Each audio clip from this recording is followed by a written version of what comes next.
கொச்சு கொச்சு புஷ்பங்கள் channel வழியாக என்னுடைய நண்பர்களையும் சின்ன பிள்ளைகளையும் நான் வரவேற்றுக் கொள்கின்றேன். ஆம், கலப்பையில் கையை வைத்துவிட்டு பின்னிட்டு பார்க்கக்கூடாது.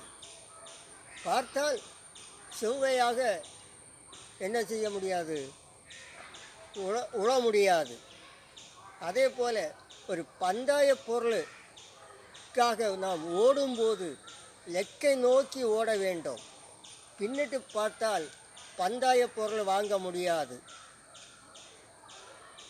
அதே போல் தான். ஆம், விஷயத்துக்கு வருவோமா? ஆம், ஒரு முயலும் ஒரு ஆமையும் நண்பர்களாக இருந்தார்கள்.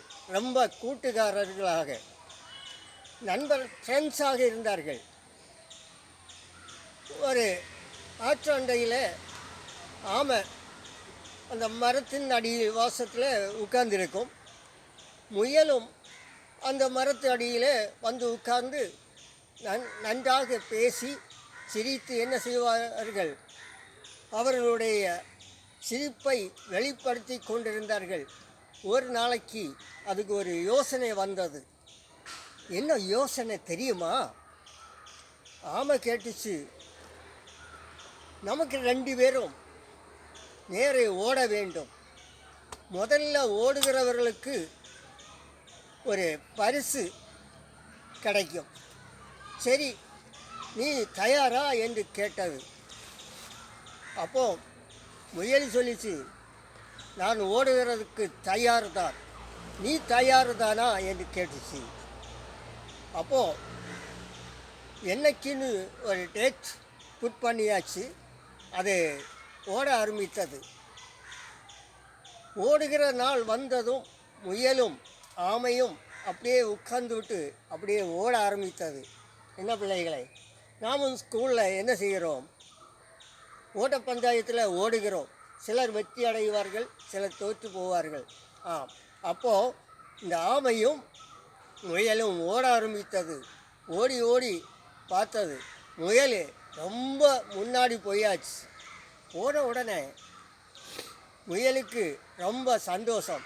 ஆமையை காணவில்லையே நீ சொல்லி கொஞ்சமாக ஓய்வு எடுத்து விட்டு நமக்கு ஓடலாம்னு சொல்லி அப்படியே அந்த இடத்துல ஓரமாக படுத்து தூங்கிடுச்சு. தூங்கின உடனே முயல் ஆமை என்ன செய்யுது, அப்படியே வருகிறது. வந்து என்ன செய்கிறது தெரியுமா?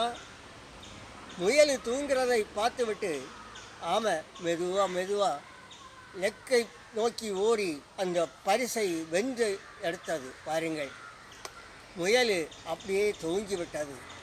கொஞ்சம் சமயம் கழிஞ்சதும் அப்படியே என்ன பண்ணினது, முயலும் எழும்பி ஓட ஆரம்பிச்சு. ஓடி ஆமை மெதுவாக தான் வரும்னு சொல்லி அது என்ன பண்ணிச்சு, லெக்கை நோக்கி ஓடி பந்தய பொருளை எடுப்பதற்கு சென்று பார்த்தால் அங்கே பந்தய பொருளை காணவில்லை, பரிசை காணவில்லை.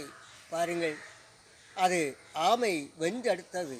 நாம் தூங்கினால் வெற்றி அடைய மாட்டோம்.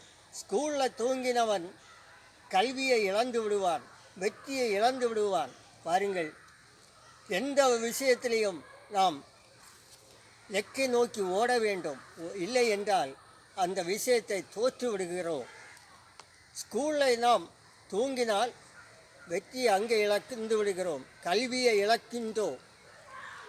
அதே போல் ஒரு காவலாளி படைவீரன் அங்கே தூங்கினால் அங்கே எதிரி வந்து நம்மை வீழ்த்திவிட்டு செல்வார். இப்படித்தான் நாம் ஒவ்வொருவரும் தோல்வி அடைந்திருக்கிறோம். நம்முடைய வாழ்க்கையில் வெற்றி அடைய வேண்டுமானால் லெக்கை நோக்கி எந்த எதிர்ப்பு வந்தாலும், முள்ளானாலும் சரி கல்லானாலும் சரி, எந்த எதிர்ப்பு வந்தாலும் லெக்கை நோக்கி ஓடும்போது நாம் அந்த பரிசை வென்றெடுப்போம். என்ன பிள்ளைகளே, நாம் இன்று முதல் லெக்கை நோக்கி ஓடுவோமா?